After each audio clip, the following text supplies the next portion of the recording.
एक समय की बात है, किसी गांव में एक ब्राह्मण अपने परिवार के साथ रहता था। उनका परिवार में उनकी पत्नी और एक पुत्र था। वह बहुत गरीब थे, उनके पास कभी कभी खाने को भी नहीं होता था। ब्राह्मण की पत्नी बहुत दुष्ट और चालाक थी, इसलिए वह रोज ब्राह्मण को भिक्षा मांगने जाने को कहती थी। पर ब्राह्मण उसकी एक नहीं सुनता था और घर में राम नाम जाप करता रहता।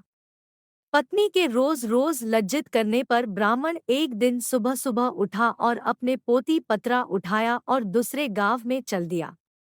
चलते चलते वह घने जंगल में पहुंचा और अंधेरा हो गया। वह वहां एक बड़ा सा पीपल के पेड़ के नीचे बैठ गया और राम नाम जपने लगा।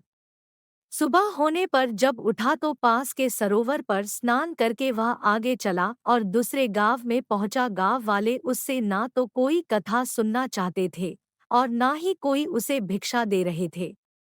वह ब्राह्मण दुखी होकर घूम फिर कर फिर उसी पीपल के पेड़ के नीचे आकर बैठ गया।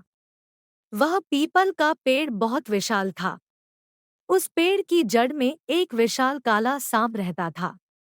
उस ब्राह्मण ने सोचा कि मेरी कथा तो कोई नहीं सुनता, यह कथा मैं पीपल के पेड़ को ही सुना देता हूँ। वह अपनी कथा सुनाने लगा।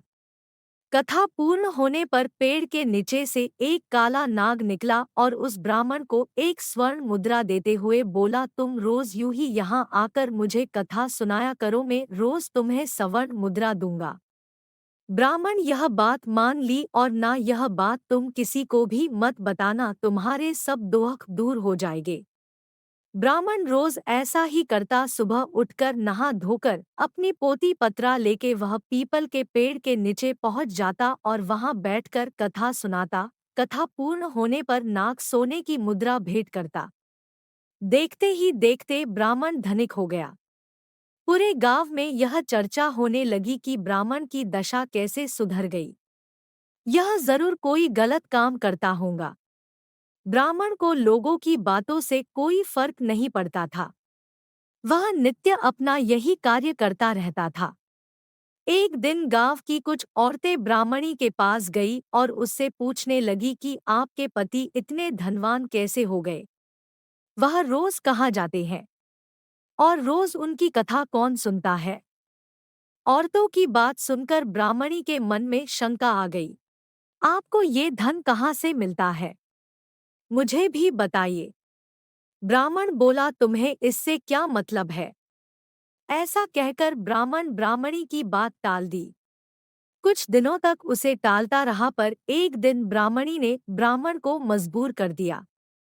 ब्राह्मण मजबूर होकर उसने अपनी पत्नी को नाग की सारी बात बता दी, जिस वजह से उसकी पत्नी के मन में लालच आ गया और ब्राह्मण के खाने में नशे की दवा मिलाकर उसे खिला दिया और अपने बेटे से बोली, बेटा उस पीपल के पेड़ पर जाओ और नाग को मार कर सारी संपत्ति ले आओ।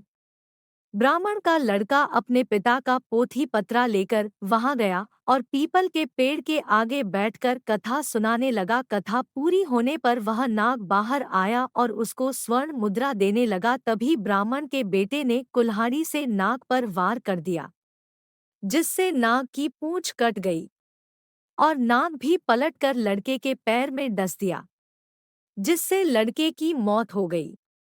इधर जब ब्राह्मण उठा तो उसने देखा कि उसके पोती पत्रा गायब है। वह समझ गया कि कुछ गड़बड़ है। वह जल्दी से पीपल के पेड़ के पास गया तो देखता है कि उसका लड़का वहां मरा पड़ा हुआ है। ब्राह्मण को देखकर नाग बाहर आया और कहा, ब्राह्मण, मैंने तुम्हें कहा था कि स्वर्ण मुद्रा की बात तुम किसी से नहीं कहोगे, और तुमने बता दी। अब तुम यहाँ से चले जाओ, तुम्हें तुम्हारे पुत्र का दुख है और मुझे मेरी पूंछ के कटने का दुख है। मैं तुम्हें श्राप देता हूँ कि तुम्हारी जो संपत्ति मेरे द्वारा बनी थी वह सब नष्ट हो जाएंगी। ब्राह्मण नाग देवता से मुख से यह सुनकर सर पिटता रह गया और रोता बिलखता अपने पुत्र का शव लेकर वहां से चला गया। घर जाकर अपनी पत्नी को बोला, देखो, तुम्हारे लालच की वजह से हमने अपना एकलौता पुत्र गंवा दिया और हमारी सारी संपत्ति नष्ट हो गई। ब्राह्मणी भी रोती रही। दोस्तों, लालच एक दलदल है। जो व्यक्ति को विनाश की ओर अग्रसर कर देता है। अगर आपको ये कहानी अच्छी लगी हो तो मेरे चैनल को लाइक और सब्सक्राइब करें।